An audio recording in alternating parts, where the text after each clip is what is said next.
Everyone at the Palazzo Dorado knew the rule. Don't touch the janitor. Not because she was frail or old or sacred in some religious sense, but because the ones who forgot that rule never got the chance to apologize. The underworld called her La Guardiana. The smart ones just called her Ma'am. Paolo Pellegrini didn't know any of this. He crashed through the Art Deco doors that Tuesday evening like a meteor wrapped in Armani, bleeding from a gash above his eye, trailed by 3 bodyguards and a very bad decision. His muddy Ferragamos carved a path straight through Alicia Henderson's freshly mopped marble, toppling her yellow caution sign, scattering lemon-scented water across the pristine lobby floor. He didn't even look at her as he passed.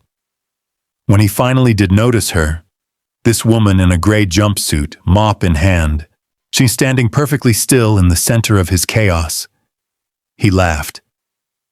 "Clean the floor, peasant," Paolo sneered, waving his nickel-plated Beretta in her general direction.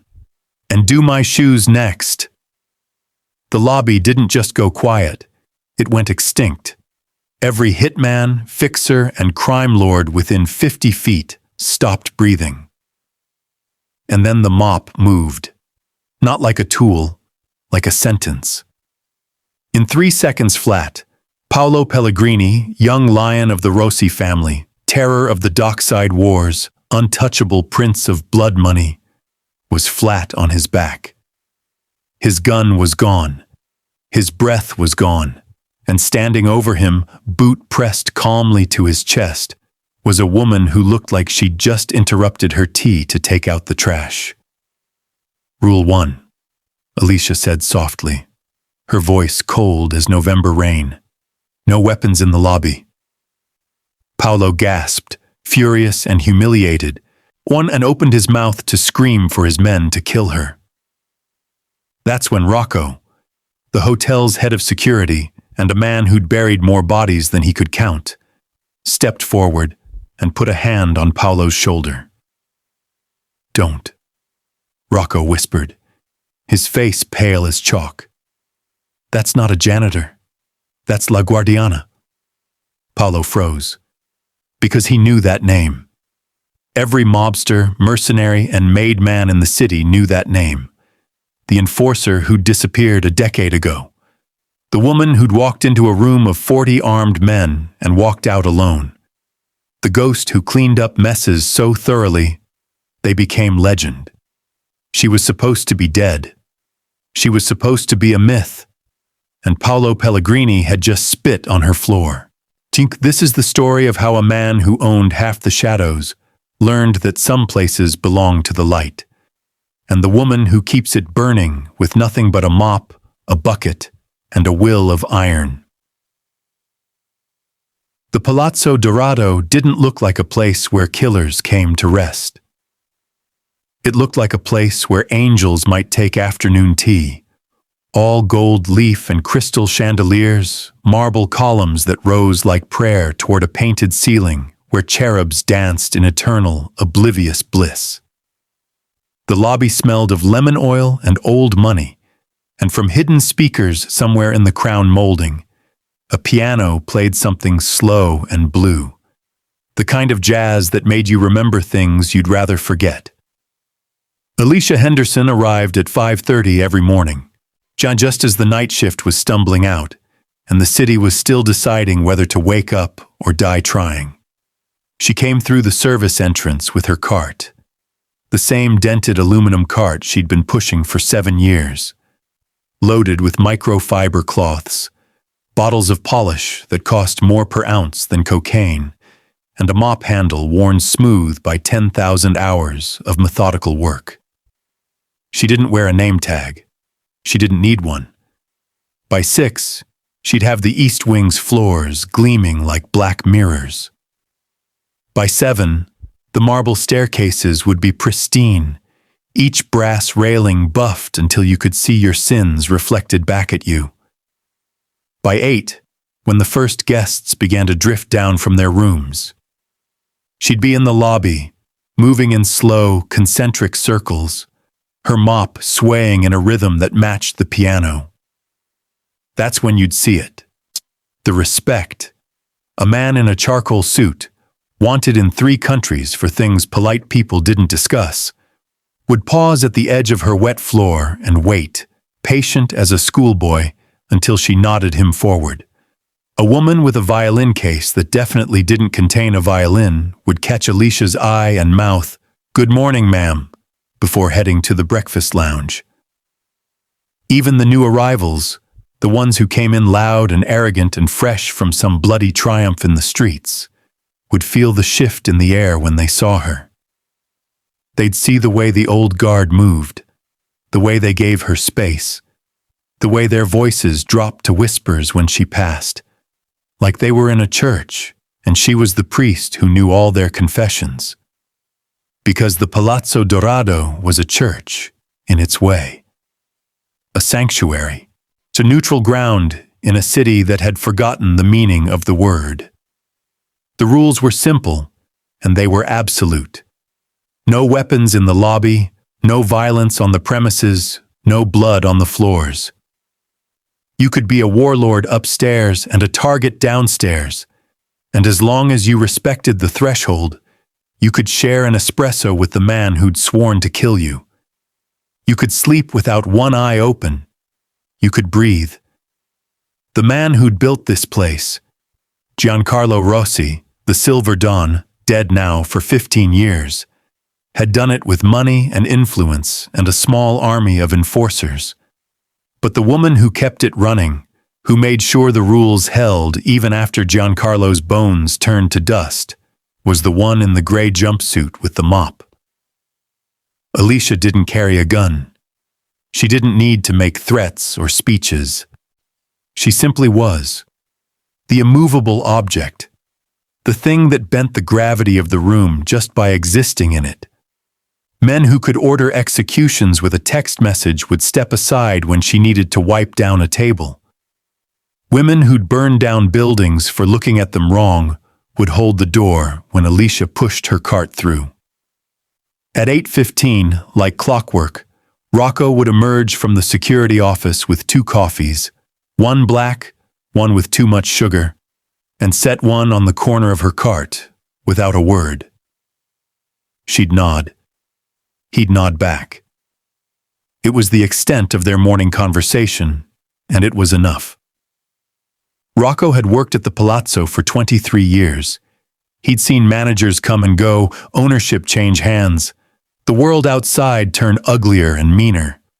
But Alicia, she was the constant, the cornerstone. By 9, the lobby would be full. A low hum of conversation in 6 languages, deals being made over pastries, vendettas temporarily shelved in favor of civilization. The jazz would swell. The light would pour through the tall windows in honey-colored shafts, and for a few hours, you could almost forget what these people did when they left. You could almost believe the world was a place where mercy still had currency. And at the center of it all, moving like a ghost through the margins, was Alicia, polishing, straightening, watching. Her presence was the promise. Here, you are safe. Here the rules apply. Here I will not let the monsters win. Until, of course, someone forgot. Until someone walked through those doors and decided the rules didn't apply to them. Until Paolo Pellegrini made the worst mistake of his life. Paolo Pellegrini arrived at 9:47 on a Tuesday, and he arrived wrong. The doors didn't open. They exploded inward, slamming against their brass stoppers with a sound like a gunshot. Every head in the lobby turned. Every conversation died mid-sentence. Because you didn't make that kind of entrance at the Palazzo Dorado unless you were running from something worse than death, or you were too stupid to know the difference. Paolo was bleeding. A gash above his left eye sent a ribbon of red down his temple, soaking into his collar. His $1,000 suit jacket was torn at the shoulder. Mud caked his Italian leather shoes, and he tracked it across the threshold like a man who'd never heard the word consequence. Behind him came 3 bodyguards, thick-necked, wild-eyed, guns already drawn, and behind them came the unmistakable scent of panic. The jazz kept playing, but it felt obscene now, like a requiem for something that hadn't died yet. Alicia was 20 feet away, near the center fountain, wringing out her mop into the yellow bucket. She didn't look up, not yet. But everyone else did. Every assassin, every fixer, every crime lord nursing their morning caffeine felt the air shift, felt the unspoken law about to be shattered, and they moved, slowly, carefully, toward the edges of the room. Paolo didn't notice. He was too busy looking over his shoulder, breathing hard, his hand white-knuckled around a nickel-plated Beretta that caught the chandelier light like a promise. His eyes scanned the lobby, cataloging exits, counting witnesses, seeing nothing but obstacles and extras in the movie of his own survival. "Lock it down," he barked at his men. "Nobody in, nobody out." One of the bodyguards moved toward the front desk. Another positioned himself by the door.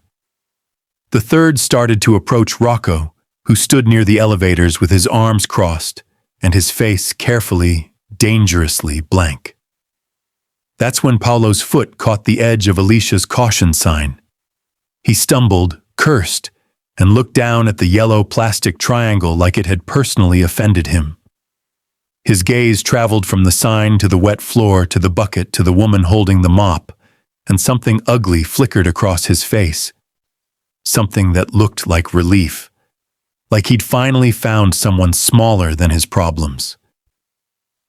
"You," he said, his voice sharp as a blade. "What the hell is this?" Alicia lifted her head. Her expression was perfectly neutral. The expression of someone who'd seen this play out before and knew exactly how it ended. "Wet floor," she said simply. "Mind your step." Paolo laughed. It was a brittle, unhinged sound. "Mind my—" He kicked the bucket. Hard. It tipped, spilling gray water in a wave across the marble, soaking Alicia's boots, spreading toward the expensive Persian rug near the concierge desk. "Clean it up," he said, gesturing with the Beretta like it was an extension of his finger. "Clean all of it up, then do my shoes." The lobby didn't breathe. It didn't exist. 50 people became statues, she frozen in the moment before an avalanche. Alicia looked down at the water pooling around her feet. She looked at the bucket, now on its side, soap suds spreading in lazy circles. She looked at Paolo Pellegrini, this boy playing dress-up in his father's world, and she sighed. It was the sigh of a teacher who'd explained the lesson 3 times already. The sigh of a mother who'd warned you not to touch the stove. "Rule 1, Alicia said quietly, setting the mop against the fountain edge. "No weapons in the lobby." Paolo's face twisted. "Listen, peasant." The mop handle moved. It wasn't fast in the way a bullet is fast. It was fast in the way inevitability is fast. One moment it was leaning against marble. The next it was horizontal, hooking Paolo's ankle with surgical precision, yanking his legs out from under him with the ease of pulling a tablecloth. Paolo went down hard. His back hit the floor with a meaty thud that echoed off the cherubs on the ceiling. The Beretta flew from his hand in a gleaming arc, tumbling end over end, splashing into the fountain with a wet, pathetic plunk. Before he could gasp, before his brain could process what his body already knew, Alicia's boot was on his chest. Not pressing, not crushing, just there. A statement of fact. She stood over him with the mop handle in one hand, her gray jumpsuit darkened with dirty water, her face carved from stone. "Rule 1, she repeated, softer now, almost gentle. "No weapons in the lobby." Paolo tried to speak. His mouth opened, closed, opened again like a fish drowning in air. His bodyguards moved, one reaching for his gun, another stepping forward. But they froze when Rocco's voice cut through the silence like a knife through prayer. Don't. It wasn't loud. It didn't need to be. The bodyguards looked at Rocco, looked at the 30 other people in the lobby who'd all taken a step back instead of forward, looked at the woman with her boot on their boss's sternum, calm as Sunday morning. Paolo finally found his voice. Get her off me, shoot her, kill her, nobody moved. And that's when Alicia smiled. Small, sad. The smile of someone who'd done this dance before and knew all the steps by heart. Rule 2, she said, pressing down just a fraction. Everyone leaves the Palazzo Dorado alive. She paused. Unless they insist otherwise. Paolo's face had gone from red to purple, his chest heaving under Alicia's boot, like a bellows trying to restart a dead fire. Humiliation tasted like copper in his mouth, mixed with the blood from his split eyebrow. He could feel every eye in the lobby on him, could feel his reputation crumbling like wet paper, and the only thing his brain could process through the white-hot fury was that this woman, this janitor, had made him look small. Marco, his voice cracked on the name. Marco, I swear to God, if you don't put a bullet in her skull right now. The bodyguard, Marco apparently, had his weapon half drawn when Rocco moved. Not quickly, not dramatically. He simply stepped between the barrel and Alicia with the tired authority of a man who'd already decided which hill he was willing to die on, and it was this one. Put it away, Rocco said. Marco's hand trembled. Tici, boss gave an order. And I'm giving you advice. Rocco's voice was flat, emotionless, the tone of someone reading a weather report about an incoming hurricane. You pull that trigger, you won't leave this building. None of you will. There's 3 of us and 1 of you, old man, snarled the second bodyguard, a thick-shouldered man with a scar cutting through his beard. Rocco didn't even glance at him. His eyes stayed on Marco, patient and cold. There's 3 of you, 1 of me, and 50 people in this lobby who've killed more men than you've met. You think they're going to let you break sanctuary? You think they're going to let you put this place at risk? He finally looked at Paolo, still pinned beneath Alicia's boot. You think they're going to protect you? The lobby remained silent, but it was the silence of a jury that had already reached a verdict. A man at the breakfast bar, thin, gray-haired, with the quiet eyes of a career killer, set down his espresso cup and stood. He didn't draw a weapon. He didn't need to. The gesture was enough.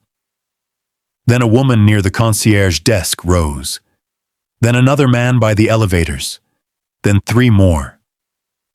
They didn't move toward Paolo. They didn't move toward his men. They simply stood, a wordless wall of violence held in check by nothing but mutual agreement that this place was sacred. Marco's gun hand dropped slowly to his side. Paolo tried to sit up. Alicia's boot pressed down, not hard, just firm, and he gasped, going still. Who the hell are you people? His voice had lost its command, fraying at the edges into something closer to fear. Rocco finally allowed himself a long, untired exhale. He reached into his jacket, slowly, so no one got the wrong idea, and pulled out a worn leather wallet. From it, he withdrew a photograph, yellowed at the edges, creased down the middle from being folded and unfolded too many times. He walked over and held it where Paolo could see. The photo showed a younger Rocco, maybe 20 years ago, standing in what looked like a warehouse. Next to him stood 5 other men, all armed, all smiling like they'd just won the lottery. And in the center, with her boot on the chest of a sixth man, a man Paolo recognized even through the grainy film as Dante Volkov, the Chechen warlord who'd terrorized the ports until he mysteriously vanished, stood Alicia Henderson. Younger, leaner, holding a knife instead of a mop, Titi but unmistakably her. "We called her La Guardiana," Rocco said quietly. "The Guardian. She worked for the old families back when the old families still existed. When someone needed to disappear, she made it happen. When someone needed to be reminded of the rules, she delivered the message." He tucked the photo away. 43 confirmed. God knows how many more. Paolo's eyes went wide. That's a ghost story. She's dead. She's been dead for 10 years, Alicia said, her voice soft as silk. "I retired. Came here. Mr. Rossi offered me a job keeping his sanctuary clean, and I took it. I was tired of cleaning up bodies. Floors seemed like a better use of my time." She lifted her boot and stepped back, giving Paolo space to breathe. He scrambled backward on his elbows, leaving a smear of blood and dirty water on marble he'd insulted 60 seconds ago. "The name Paolo Pellegrini means something on the streets," Alicia continued, leaning on her mop handle like an old woman leaning on a cane. Casual, almost gentle. "You're the new generation, hungry, ambitious. Your father would be proud, I think, or horrified. Probably both." She tilted her head, studying him the way a naturalist might study a wounded animal. "But Paolo, you need to understand something. Out there, in your world, you might be a king. You might own territory and soldiers and enough firepower to level a city block." She gestured around the lobby at the watching faces, at the golden light streaming through stained glass, at the jazz still playing like nothing had happened. "In here, you're a guest, and guests follow the rules." Paolo tried to find his swagger, tried to summon the voice that made grown men flinch. What came out was hoarse, shaky. "You can't do this to me. Do you know who I am? Do you know what I know exactly who you are," Alicia interrupted. "You're the boy who just kicked over my bucket and pointed a gun at my face and told me to clean his shoes." She smiled, and it was the saddest thing Paolo had ever seen. "I also know what's waiting for you outside those doors. I saw the convoy circling the block when you ran in. Black SUVs, military-grade hardware. The Obsidian Vanguard doesn't mobilize 20 vehicles for a social call." The color drained from Paolo's face faster than the water from the tipped bucket. "So here's what's going to happen," Alicia said. "You're going to apologize. Then you're going to tell me why the most expensive death squad in 3 countries is trying to turn you into red mist. And then..." She glanced toward the tall windows, where the first of the black vehicles was pulling up to the curb. "We're going to figure out how to keep you breathing without burning down my sanctuary." She extended her hand. "Welcome to the Palazzo Dorado, Mr. Pellegrini. I'm Alicia Henderson. And whether you like it or not, I just became the only friend you have left." The first SUV pulled up at exactly 10:02, sliding to the curb with the predatory grace of a shark finding blood in the water. Then came the second, then the third. By 10:05, the Palazzo Dorado was ringed by a convoy of matte black vehicles that looked less like transportation and more like declarations of war. They didn't announce themselves with sirens or flashing lights. They simply arrived, each one positioning with military precision, blocking every exit, every alley, every route of escape. Men emerged from the vehicles wearing tactical gear that didn't carry any insignia, any flag, any identifier beyond the single obsidian shield patch on their shoulders. They moved like water, flowing into formation, establishing perimeters, setting up what looked like, and almost certainly was, a mobile command post directly across the street. Inside the lobby, the panic started quietly. A woman near the concierge desk stood too quickly, her chair scraping against marble. A man by the window pulled out his phone, stared at it, then put it away like it had just told him he had 6 months to live. Conversations didn't stop so much as they fractured, words tumbling into half-finished sentences that died in suddenly dry throats. Paulo was still on the floor, frozen, his eyes locked on the windows. "No," he whispered. No, they didn't have time to." "They had plenty of time," said a voice from the breakfast bar.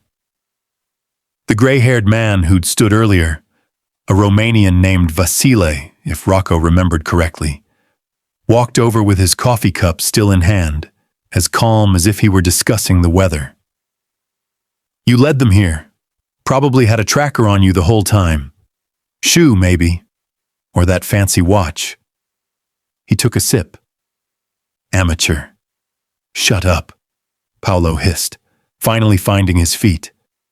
His bodyguards clustered around him, hands on their weapons, eyes darting between the windows and the other occupants of the lobby, like they couldn't decide which posed the greater threat.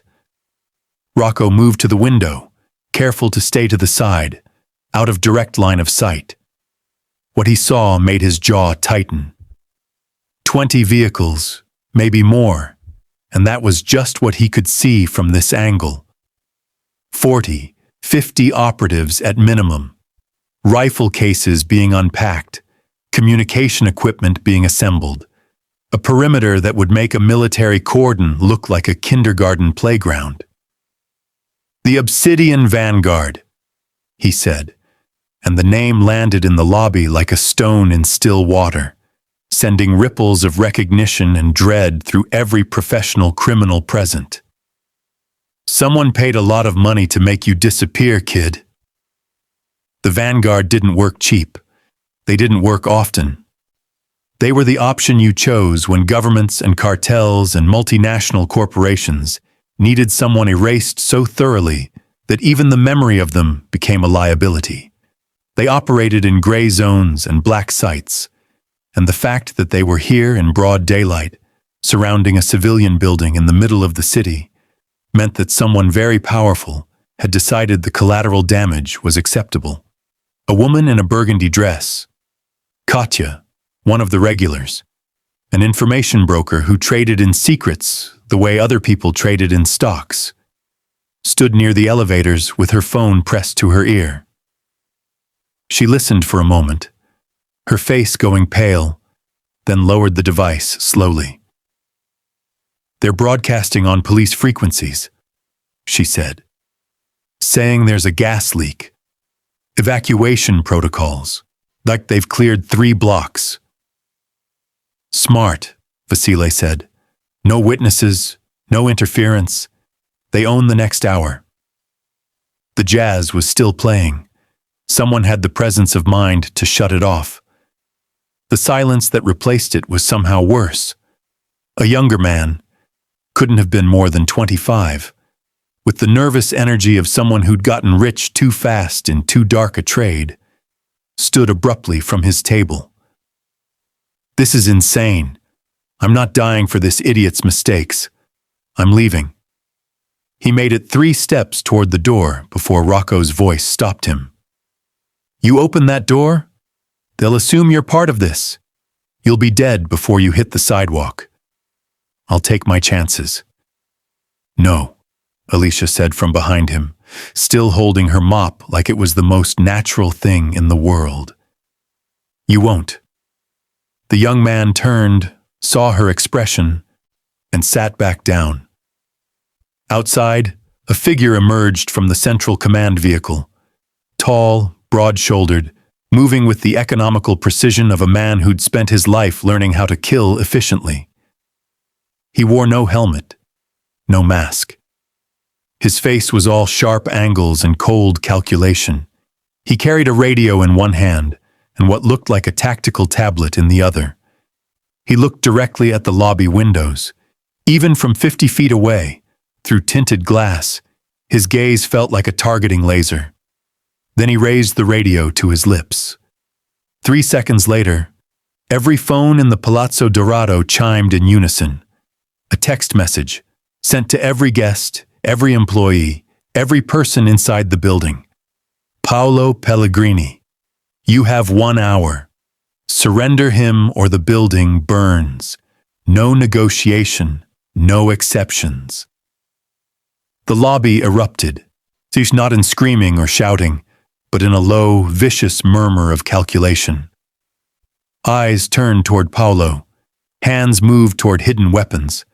Alliances that had held for years buckled under the simple mathematics of survival. 1 hour, someone said. 1 man. Easy choice.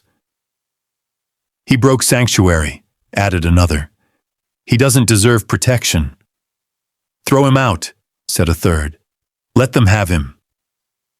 Paolo's bodyguards raised their weapons, backing toward the fountain, surrounded on all sides by people who'd been strangers 60 seconds ago and were now something much more dangerous.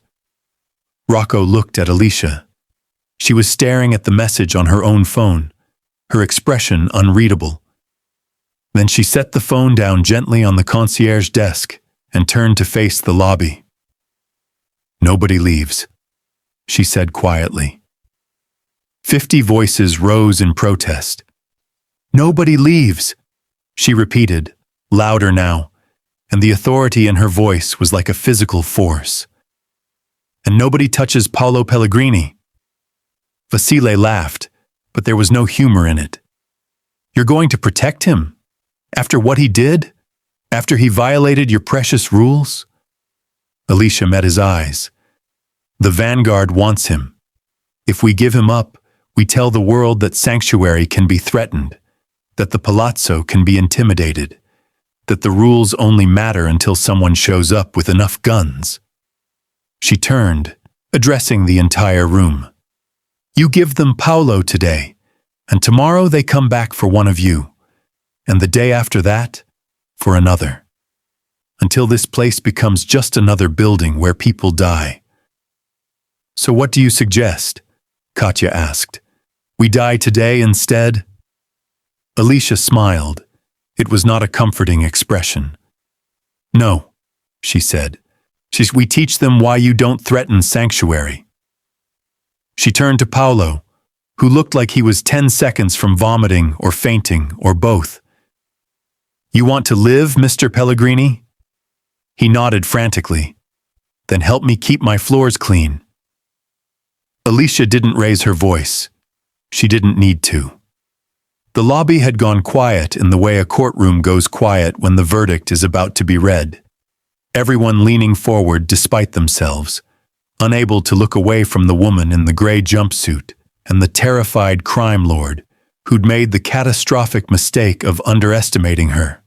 Paolo's hands were shaking, not the tremor of fear alone, but something deeper, the full-body realization that every decision he'd made in the last hour had been wrong, that the world he thought he understood had rules he'd never learned, and the exam was already in progress. Sit, Alicia said, gesturing to one of the leather armchairs near the fountain where Paolo's gun still floated like a drowned promise. He sat. His bodyguards moved to follow, but Alicia's raised hand stopped them. Not you.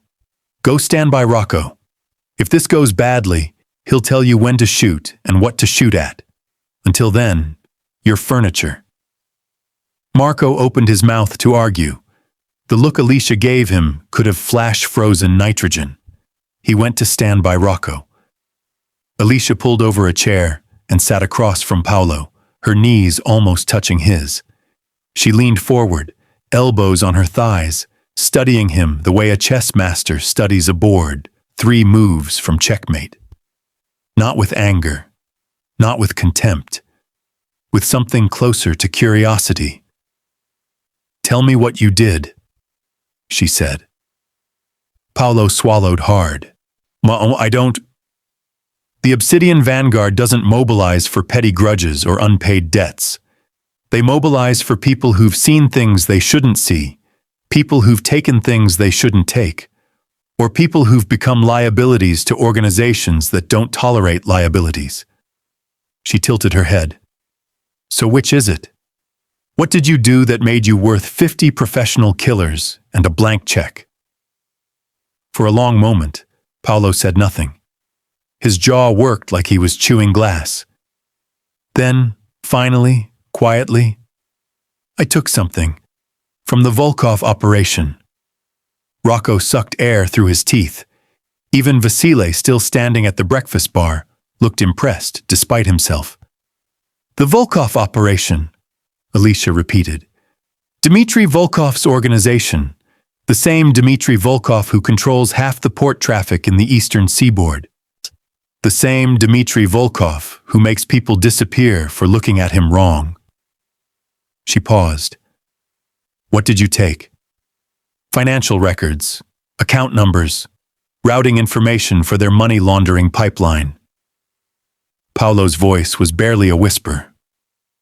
Enough to collapse the entire network if it went to the right authorities, or enough to buy my way into the top tier if I used it right. And you chose option 2. I chose survival. Paolo's voice cracked. My father's operation was dying. We were being squeezed out by the bigger families, the international players. I needed leverage. He stopped, his hands curling into fists on his knees. I needed to matter. Alicia was quiet for a moment. The lobby had gone so still that the distant hum of traffic outside sounded like thunder. You wanted respect, she said finally. Not a question, a statement. Paolo's face twisted. I wanted to not be invisible. So you stole from Dmitry Volkov, and now he sent the Vanguard to make you invisible permanently. Alicia leaned back in her chair. That's almost poetic. Can you help me or not? Paolo's desperation was raw now, stripped of all pretense. I'll pay you, whatever you want. I've got money, I've got connections, I don't want your money. Alicia's voice was flat. And your connections are worth less than the water you kicked across my floor. Paolo's face crumpled. But, Alicia continued, I do want something from you. Hope flickered in his eyes like a candle in a hurricane. You broke the peace, Alicia said. You came into my sanctuary bleeding and panicked. You brought violence and chaos and weapons into a place that exists specifically to be free of those things. You disrespected the rules, disrespected me, and you endangered every single person in this building.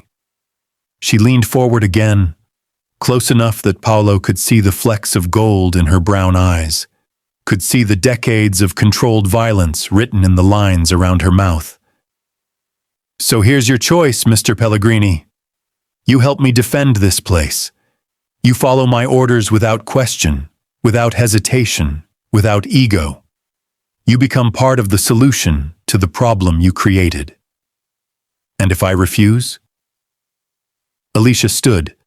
She walked to the window, looked out at the black perimeter, at the men with rifles and tactical gear, and the absolute certainty that they were the apex predators in this equation.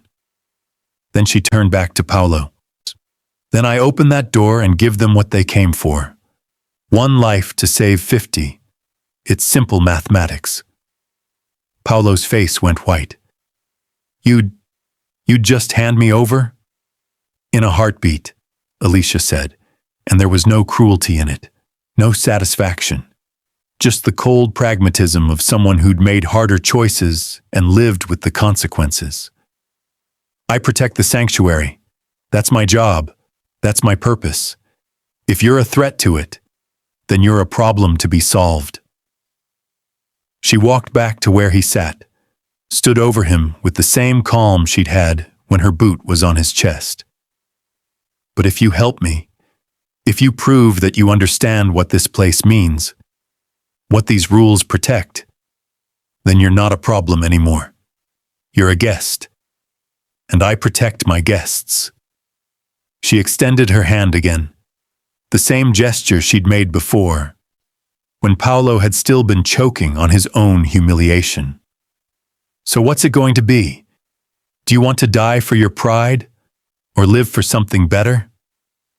Paolo stared at her hand, at the calluses on her palm from years of gripping a mop handle, at the scars on her knuckles from years of gripping things that fought back. He thought about the vanguard outside, about the gun at the bottom of the fountain, about his father, dead these 3 years, who'd built an empire and died with nothing but enemies at his funeral. He thought about what it meant to matter.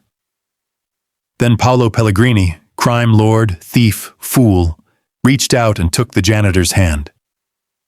"Tell me what you need," he said. Alicia's smile was small, but it was real. "First," she said, "you're going to tell me everything you know about Vanguard tactics, their protocols, their entry strategies, their weaknesses. I don't know if they have—" "Everyone has weaknesses," Alicia interrupted. "Even ghosts bleed if you know where to cut." She pulled him to his feet. "Second, you're going to help me turn this building into a fortress. We have 1 hour before they come for you. We're going to make it the longest hour of their lives." She turned to address the lobby, her voice carrying to every corner. "Anyone who wants to leave, now's your chance. Take the service tunnels, go through the old prohibition passages, get out however you can.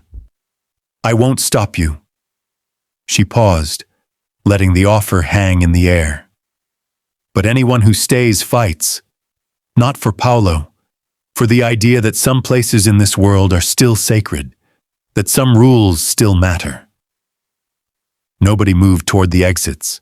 Jean Vasile set down his coffee cup and cracked his knuckles. "Haven't had a good siege in years." "I'm in." Katya nodded. "They blocked my shipment last month. I owe them some inconvenience." One by one, the occupants of the lobby made their choice. Not with words, but with the simple act of staying put, of picking up weapons they'd checked at the door, of looking toward Alicia for orders. She smiled. For the first time since Paolo had kicked over her bucket, she smiled like she meant it. "Then let's get to work. Are you still here? If you are, kindly hit that subscribe button if you haven't. It keeps me going. Thank you." The Palazzo Dorado had been built in 1927 by a bootlegger named Vincent Calabresi, who'd understood that staying alive in a city full of people who wanted you dead required more than guns and hired muscle. It required architecture. The building was a fortress disguised as a palace, with steel-reinforced walls hidden behind gilded plaster, doors that could withstand battering rams concealed by ornate molding, and a network of passages and choke points that turned elegance into tactical advantage. Alicia had spent 7 years learning every inch of it, every hidden panel, every service corridor, every ventilation shaft and maintenance tunnel, and forgotten Prohibition-era escape route. She'd memorized it the way a pianist memorizes a concerto, until the building became an extension of her own body. Now it was time to conduct. She moved through the lobby with Rocco at her side, pulling a ring of keys from her belt that looked like something a medieval jailer might carry. "Main elevators first," she said. She was already heading toward the brass-doored lifts on the east wall. "Lock them on this floor. Cut the power to the motors. I want them useless." Rocco nodded and peeled off toward the electrical room. Alicia inserted one of the skeleton keys into a maintenance panel beside the elevator bank, twisted and pulled. The panel swung open to reveal a maze of cables and switches that would have looked like chaos to anyone else. To her, it was a map. She flipped 3 switches in sequence, and somewhere in the machinery above, massive brakes engaged with a pneumatic hiss. The elevators were now 400-pound coffins going nowhere. "Service stairs," she called to Katya, who'd appeared at her elbow with the efficient calm of someone who'd prepared for violence her entire life. "Second sub-level access. Seal it, so use whatever furniture you need." "Already on it." Katya gestured to 3 men who'd materialized from the breakfast lounge, already carrying chairs and tables toward the stairwell. "What about the parking garage?" "Leave it open.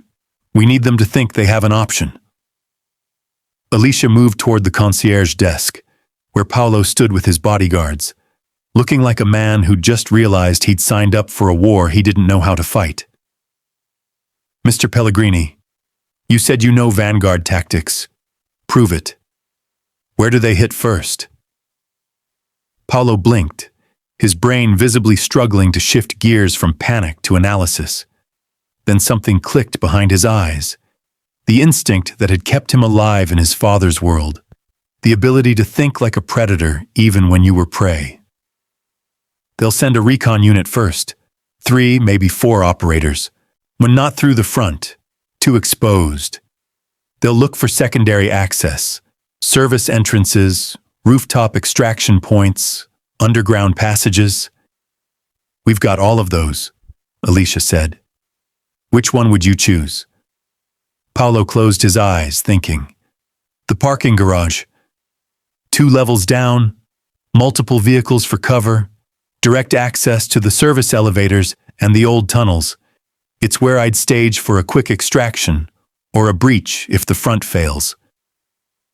Alicia looked at Rocco, who'd returned from the electrical room. "Thoughts?"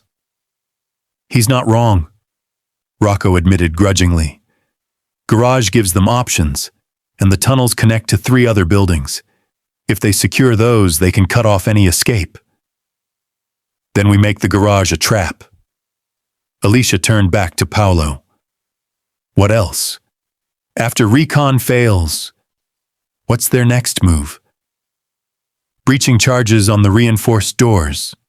Probably the south entrance, since it's the farthest from their command post. They'll assume we're focused on the front. And..." Paolo hesitated. "And what?" "They'll send someone through the ventilation system. The Vanguard trains specialists for confined space infiltration. If this building has central air, they'll use it." Alicia's jaw tightened. She pulled another key from her ring, this one smaller, brass instead of steel. "Rocco, with me. Katya, take 4 people and get to the garage. I want sight lines established, vehicles repositioned for cover, and motion sensors on every tunnel entrance. You have 10 minutes."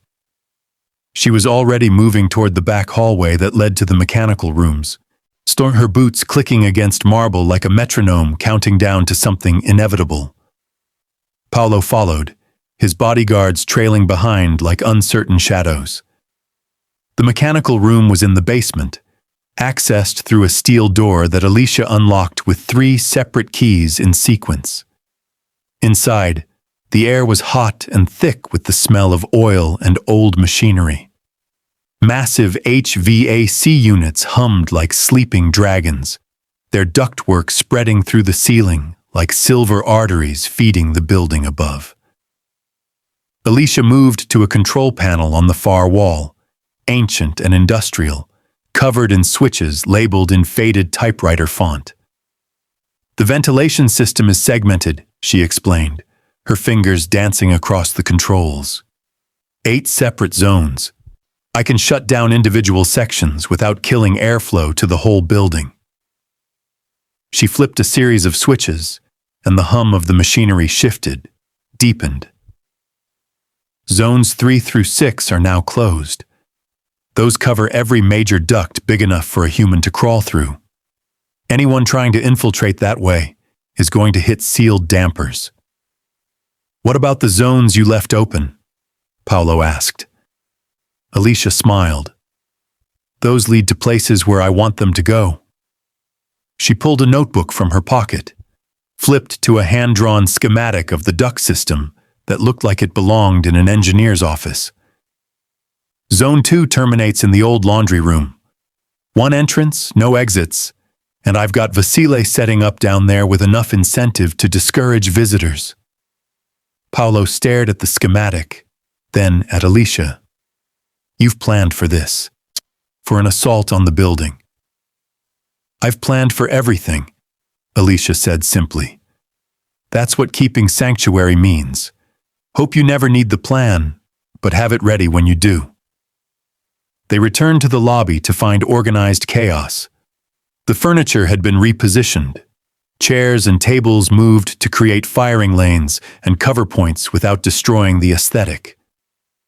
It still looked like a luxury hotel lobby, but now it looked like a luxury hotel lobby that understood geometry.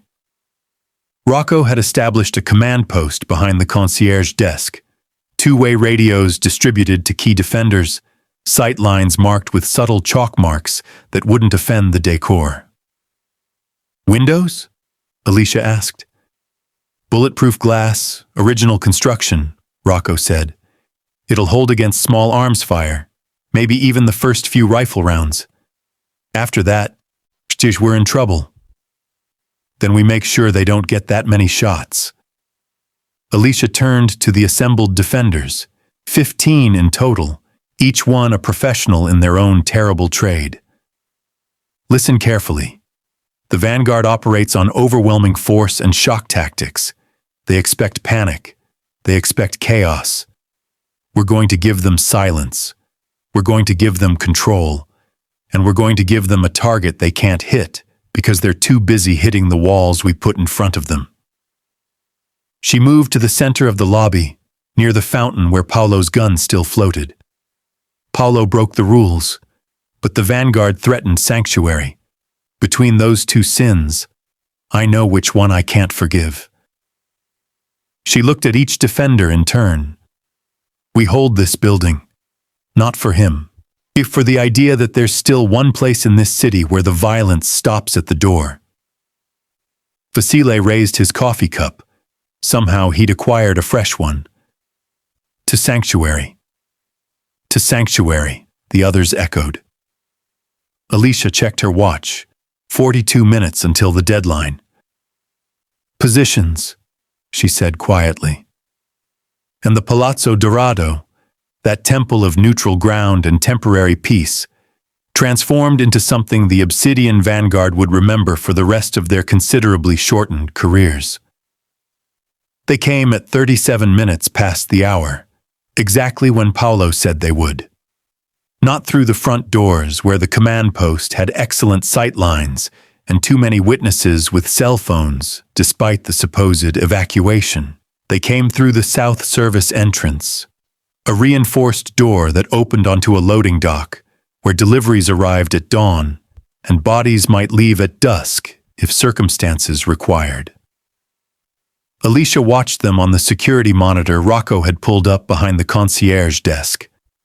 4 operators, moving in a tight diamond formation, their weapons up and ready, their movements synchronized like a dance they'd performed 100 times before. Professional, efficient, utterly confident that the door would fall and the building would open like a cracked egg. The first operator reached the door and placed a small charge against the lock mechanism. His hands moved with the practiced economy of a surgeon. The other 3 positioned themselves in a breach formation, ready to flow through the opening the moment it appeared. Alicia pressed a button on the radio. Once. No words. Just a click. In the sub-basement, Vasile heard the signal and smiled. He threw a switch on the fuse box he'd been standing beside for the last 20 minutes. The loading dock's exterior lights died. Not flickering, not sparking, just gone, dropping the vanguard operators into absolute darkness in the span of a heartbeat. Night vision would compensate, Alicia knew. They'd be disoriented for maybe 2 seconds. She'd planned for that. The charge detonated with a muffled crack, The door swung inward. The first operator stepped through into the darkness, and immediately his boot hit something that shouldn't have been there. A thin wire stretched ankle-high across the threshold, invisible in the dark, connected to nothing explosive or lethal. Just a wire tied to a shelf stacked with industrial cleaning supplies. The shelf toppled. The 40 pounds of bottles and boxes crashed down, not onto the operators but around them, the noise catastrophic in the enclosed space, breaking their tactical silence, forcing them to react to a threat that was all sound and fury, signifying nothing except distraction. Which is when the second trap activated.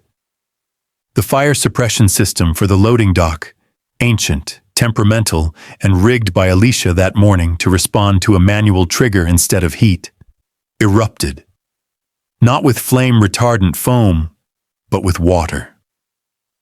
Gallons of it, pressure-fed from the building's reserve tanks, flooding the enclosed space in a deluge that turned the floor into a skating rink and the air into a gray curtain of spray. The operators fell back, weapons up, trying to maintain formation while their boots lost purchase on suddenly frictionless concrete.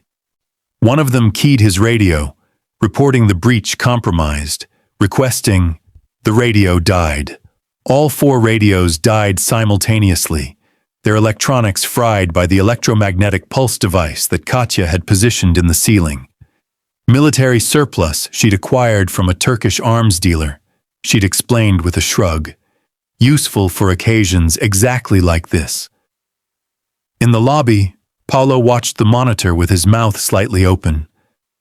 "They're not even inside yet," he whispered. "That's the point," Alicia said quietly. "Every second they spend outside is a second they're not inside. Every moment of confusion is a moment we're still breathing." The Vanguard operators regrouped, backing out of the loading dock, drenched and communicationless, but not panicked. They were too well trained for panic. They'd regroup, reassess, try another entry point. Alicia was counting on it. "Garage," she said into her radio. "You're next." 2 floors down, in the parking structure where Paolo had predicted the Vanguard would stage their secondary assault, 3 more operators were already moving between the vehicles.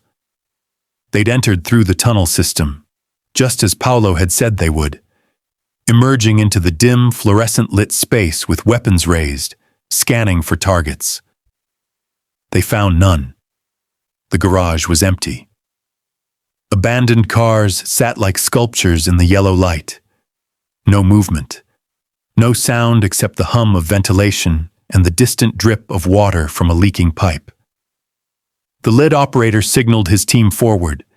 They moved deeper into the garage, toward the elevator bank and the stairwell access that would take them into the building proper. They made it 15 feet before the lights cut out. This time it wasn't just darkness. It was absence. No emergency lighting, no exit signs, no ambient glow from the tunnel behind them. Just blackness so complete it felt solid. And then the cars started screaming, not literally. But every car alarm in the garage activated simultaneously. 20 vehicles all shrieking their electronic distress into the enclosed concrete space, the sound bouncing off walls and ceiling, turning the darkness into a physical assault. The operators couldn't hear each other, couldn't coordinate, could barely think through the sonic assault that made their teeth ache and their inner ears scream for equilibrium. One of them, later, reviewing helmet camera footage, Alicia would learn it was the team leader, made a hand signal to fall back. But hand signals required light, and they had none. He reached for his backup flashlight and found it missing, removed from his tactical vest during the brief moment when he'd squeezed through the narrow tunnel entrance where Katya's people had been waiting in the dark, with quick hands and quicker knives for cutting equipment free. The Vanguard operators retreated blind and deaf, stumbling over concrete parking blocks, colliding with vehicles, their professional composure finally cracking as they realized they were fighting an enemy who refused to fight, who simply made the building itself reject them like a body rejecting a virus. Back in the lobby, Rocco looked up from another monitor. "Third team, rooftop access. They're coming down the maintenance ladder." Alicia nodded. She'd expected this too. "Is he in position?" "Has been for 10 minutes. On the roof, where the Vanguard had sent their lightest, most agile climber to descend the exterior maintenance ladder and access the 8th floor window, that climber suddenly found his handholds coated in something slick, something that smelled faintly of lemons. Industrial-grade floor polish, applied liberally to every rung, turning the descent into a nightmare of uncertain grip and failing confidence. He made it down 3 more rungs before his hand slipped. He caught himself, but now both hands were slick. Now his boots were sliding, and the window was still 6 feet away, and he was hanging 40 feet above the street, and his radio wasn't working, and his team couldn't hear him, and all he could think was that this wasn't supposed to go like this. He retreated upward, slowly, carefully, his confidence in the operation evaporating like morning dew. Paolo was staring at Alicia now with something approaching awe. "You're not fighting them." "No," Alicia agreed. "You're just making it impossible for them to fight you." "Violence is easy," Alicia said, her eyes never leaving the monitors. "Any idiot with a gun can be violent. But defense, real defense, that's about understanding that every action costs something. Time, resources, confidence, morale." She glanced at him. "Your Vanguard friends are very good at killing. But they're not good at killing things that won't cooperate with being killed." Another radio click. This time from Vasile in the sub-basement. "4th team in the old tunnels. They hit the sealed doors, tried to blow them. Charges malfunctioned. They're retreating." "Malfunctioned," Paolo repeated. Alicia smiled slightly. "The charges that Katya may have replaced with training dummies while the Vanguard was still setting up their perimeter. Pure coincidence, I'm sure." Rocco checked his watch. 18 minutes to deadline. They've sent 4 teams. All 4 failed. What do you think they're thinking out there? Alicia looked at the main monitor, the one showing the command vehicle across the street. The tall commander was visible through the windshield, and even from this distance, even through security camera grain, his frustration was evident in the rigid set of his shoulders. "They're thinking," Alicia said quietly, "that they've never failed before. They're thinking their reputation is on the line. They're thinking that if they can't breach a hotel defended by a janitor and a handful of criminals, they're finished." "So they'll escalate," Paolo said. "So they'll escalate," Alicia confirmed. "And then?" She turned to look at him directly, and in her eyes Paolo saw something that made him understand why she'd retired, why she'd traded the knife for the mop, why she'd chosen sanctuary over slaughter. "Then we show them what happens when you threaten sacred ground." The deadline came and went like a held breath finally released. 11:02. Then 11:03. The Palazzo Dorado stood silent in the gray morning light, its windows dark, its doors sealed, its occupants waiting in the specific kind of stillness that comes before either salvation or slaughter. At 11:04, the commander stepped out of his vehicle. Alicia watched him on the monitor. Shah watched the way he moved with the certainty of a man who'd made his decision and accepted its consequences. He raised his hand. 12 operators emerged from the SUVs, not in tactical teams now, but as a single unified force. They carried breaching equipment, ballistic shields, enough firepower to level a city block. This wasn't reconnaissance anymore. This wasn't surgical extraction. This was annihilation dressed up as professionalism. Main doors, Rocco said unnecessarily. All of them. Simultaneous breach. They're done being subtle, Vasile observed from his position near the stairwell. Can't say I blame them. We made them look like amateurs. Paolo stood beside Alicia, his earlier terror transmuted into something steadier. Not courage exactly, but acceptance. When they come through those doors, we can't stop them all. Not with 15 people and improvised defenses. No, Alicia agreed. We can't. She walked to the center of the lobby, to the fountain where Paolo's gun still floated in water that reflected the chandelier above like a drowned constellation. She reached in, pulled the weapon out, ejected the magazine, cleared the chamber, and set both pieces on the marble. Then she pulled her keyring again, selected the smallest key, ancient brass, worn smooth by decades of use, and walked to a panel in the wall that most people assumed was decorative. It wasn't. The panel opened to reveal a master electrical junction, the original 1927 wiring that fed the entire building. Modern breakers and safety systems had been added over the years, but this was the heart, to the kill switch that Vincent Calabrese had installed because he understood that sometimes the best defense was making your castle disappear. "What are you doing?" Paolo asked, but his voice said he already knew. "Leveling the field," Alicia said. She looked at Rocco. "Flashlights. Night vision if anyone has it. Weapons ready, but safety's on. Nobody fires unless I give the order. And if they fire first, they won't." Alicia's hand hovered over the main breaker. "Not if they can't see what they're shooting at." Outside, the Vanguard operators reached the doors. 3 teams, 4 operators each, synchronized down to the heartbeat.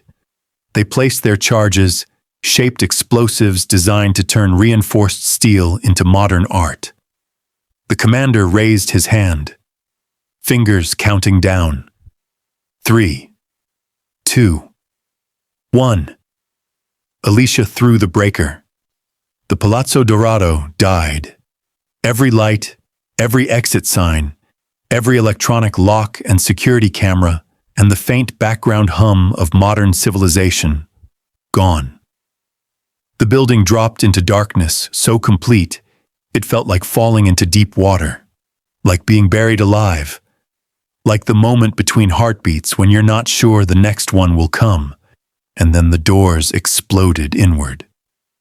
The Vanguard came through fast, their flashlight beams cutting the darkness into geometric shapes, their weapons up, their training overriding the primal fear of entering a space that had just gone from fortress to tomb. They expected resistance. They expected gunfire. They expected the desperate last stand of cornered criminals. They got silence. The lobby was empty. No defenders at the concierge desk, no shooters behind overturned furniture, no targets at all, just abandoned positions and the echo of their own breathing and the faint sound of water dripping from Paolo's recovered gun on the marble floor. "Clear," one operator called. "Clear," answered another. They advanced deeper, their formation tight, their lights sweeping corners and checking angles. Professional, textbook.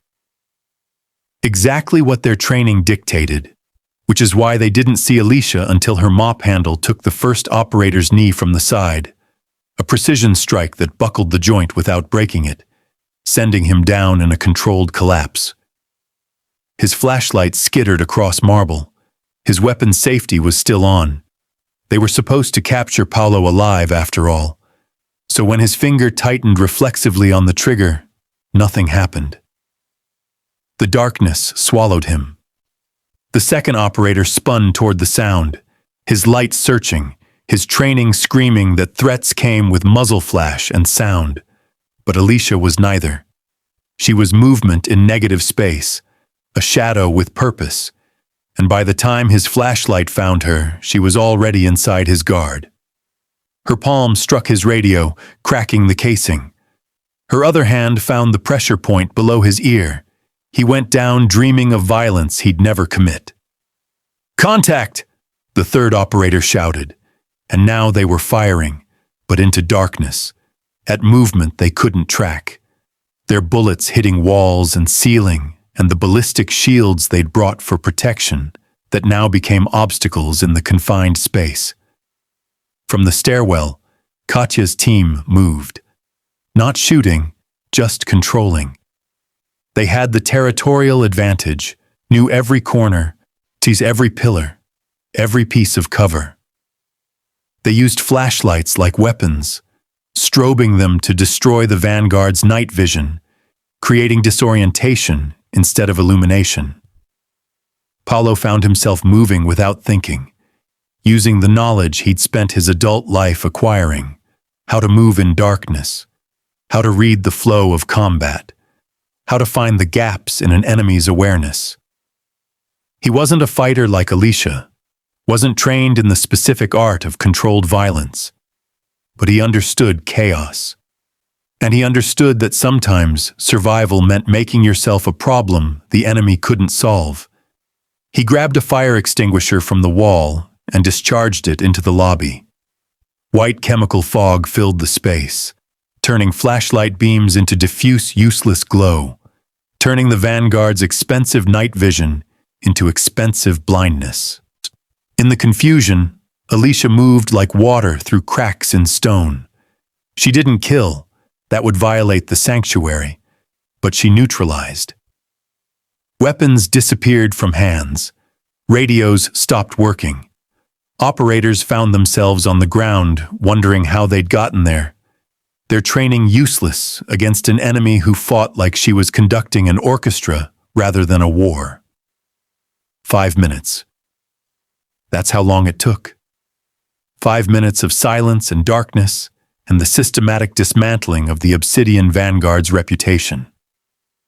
And then Alicia was standing at the broken door, facing the commander who'd finally entered himself, his weapon raised, his face a mask of professional fury and dawning understanding. "Your men are alive," Alicia said quietly, her voice cutting through the chemical haze. "Every single one. They'll wake up with headaches and bruised egos, but they'll wake up. That's more mercy than you were planning to show us." The commander's weapon didn't waver. "Stand down." "No." Alicia took a step forward. "You stand down. You take your men, your vehicles, your reputation, and you leave. You tell whoever hired you that the Palazzo Dorado is not a target. It's a sanctuary, and sanctuaries don't fall." For a long moment, the commander said nothing. Then slowly he lowered his weapon. "This isn't over." "Yes," Alicia said. "It is." 20 minutes later, the black SUVs pulled away from the curb, carrying unconscious operators and a commander whose career would never recover from the story of how a janitor and a handful of criminals had beaten the unbeatable. Alicia stood at the broken door, watching them go, her gray jumpsuit covered in chemical foam and other people's blood that wasn't hers. Behind her, Paulo approached carefully. "How did you practice?" Alicia said simply, and understanding that violence is always the last option, not the first one. She turned back to the lobby, to the defenders who were emerging from their positions, battered but alive, victorious but quiet. "Someone help me fix these doors," she said. "And Paulo?" He looked up. "Get a mop. We've got a lot of cleaning to do." Dawn came slowly to the Palazzo Dorado, the way it always did in the city, not with fanfare or sudden brilliance, but with the gradual softening of darkness into gray, then gray into gold. The first light touched the tall windows and spilled across marble that had seen too much in the last 12 hours, illuminating scuff marks and chemical residue and the places where violence had tried very hard to take root and failed. The defenders had dispersed as the night retreated. Vasile back to his room on the 4th floor with a nod and nothing more. Katya to the breakfast lounge where she sat with coffee and her phone, already spinning the night's events into currency she could trade. The others melted away in the manner of people whose survival depended on knowing when to be present and when to become memory. Rocco remained at his post behind the concierge desk, filling out incident reports that would say everything and nothing, official documentation of an unofficial war. The doors had been temporarily secured with reinforced plywood and industrial adhesive until proper repairs could be made. The building's power had been restored one circuit at a time, bringing the chandeliers back to life, making the palazzo look almost normal again if you didn't look too closely at the bullet holes in the ceiling or the scorch marks near the south entrance. Paolo stood in the center of the lobby, exactly where he'd stood when this had all begun. His expensive suit was ruined, torn, stained with things he didn't want to think about, smelling of smoke and chemical foam and fear sweat. His bodyguards were gone, sent away with instructions to tell his organization that he was alive, that he was safe, that he would return when he was ready. They'd left confused but obedient, which was all Paolo could ask for. Now he stood alone, looking at the floor, at the place where he'd kicked over Alicia's bucket, where dirty water had spread across pristine marble, where he'd made his catastrophic mistake and changed the trajectory of his entire life in the span of a single arrogant gesture. The stain was still there, faint now, but visible if you knew where to look. A ghost of spilled water and kicked over dignity.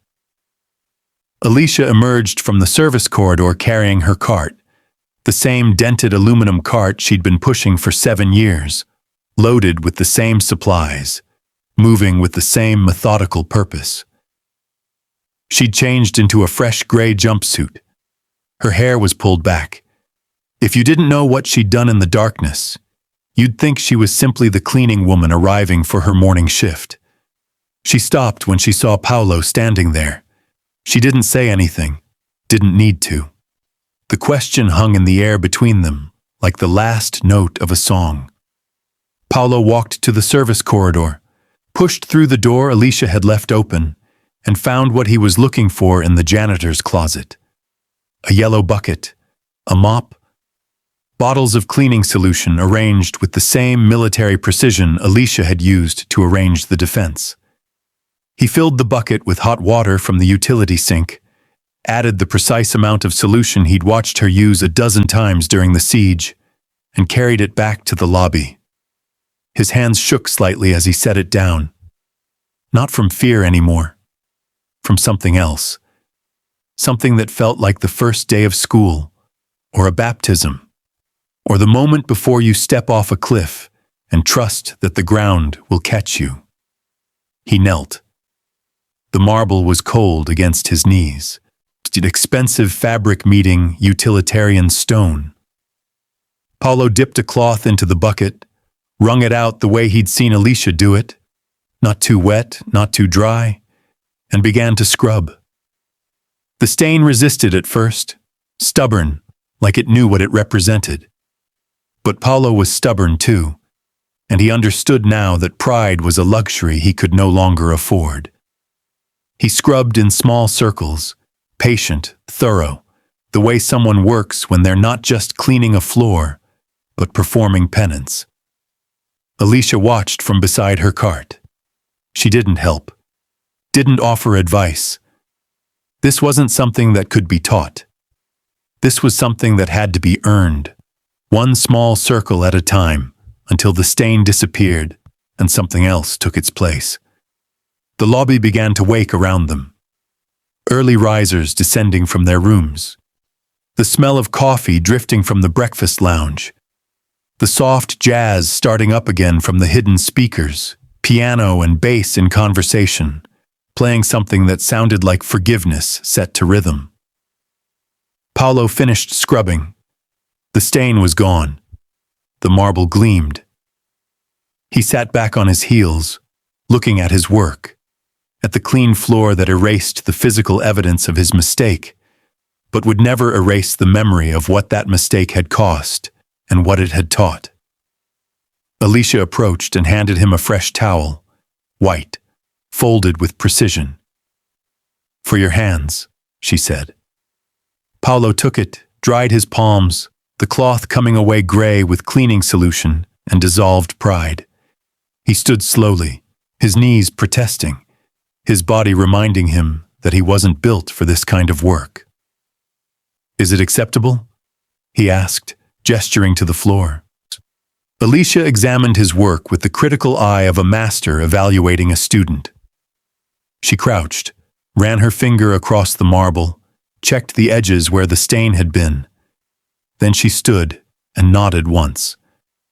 Not effusively, not with praise, just acknowledgement that the work had been done and done properly. "It's a start," she said. Paolo understood. The floor was clean, but the debt wasn't paid. Not yet. Maybe not ever. Some things couldn't be scrubbed away with soap and water. Some things had to be worked off over time, one floor at a time, one day at a time, until the person who'd kicked the bucket became someone different from the person who now held the mop. "I'd like to stay," Paolo said. The words came out quieter than he'd intended, but they came out true. "If you'll have me, not as a guest, as—" He struggled for the right word. "As a guardian," Alicia finished. She picked up her mop, tested its weight, then held it out to him. "The position doesn't pay much. The hours are terrible, and the clientele can be difficult." Paolo took the mop. Its handle was worn smooth from years of use, warm from Alicia's hands, heavier than it looked. It felt like a sword. It felt like a promise. "I've had worse jobs," he said. Alicia smiled, small, genuine. The smile of someone who'd seen a lot of people try to change and watched most of them fail, but who still believed in the possibility that sometimes, rarely, miraculously, the floor could be cleaned, and the person could be different, and the sanctuary could hold. "Then let's get to work," she said. "Those windows won't polish themselves." They moved through the lobby together, Alicia with her cart and Paolo with his mop, the guardian and apprentice, teaching and learning, maintaining the peace one careful action at a time. Outside, the city woke to another day of violence and chaos and all the things that made sanctuaries necessary. But inside the Palazzo Dorado, the jazz played on, the coffee smelled like promise, and two people pushed mops across marble that had seen war and chosen peace. And in the fountain, where Paolo's gun had floated, goldfish swam in lazy circles, unbothered by history, moving through water that caught the morning light and turned it into something that looked almost like redemption